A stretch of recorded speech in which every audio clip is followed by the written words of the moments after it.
Hello everyone, my name is Laura Boeschoten and I am a PhD candidate at Wageningen University in the Netherlands.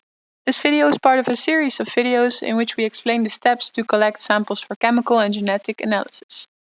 In this video, we'll explain you how to collect soil samples.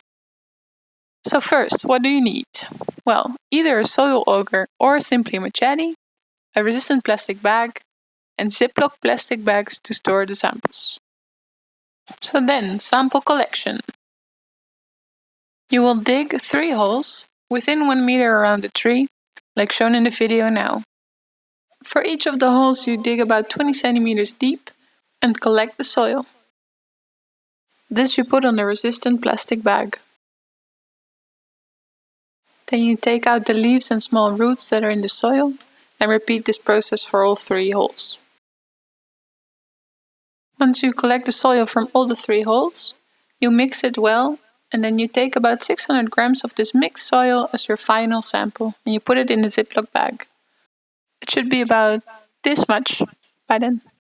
On the bag you write the tree ID with a permanent marker. And please also write down the date in which you took the sample. By the end of the sampling day, the plastic bag must be open so that the moisture can evaporate. It's important to cover the bag with a piece of paper so no dust or other substances are deposited in the soil sample.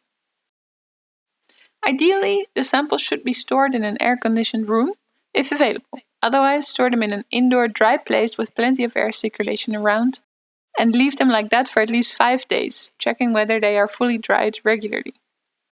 This was our 5th and last tutorial on sampling. Check the other videos in our blog if you want to know more about sampling design, field forms, or how to collect wood and bark samples for the Timtrace project. And thanks for watching!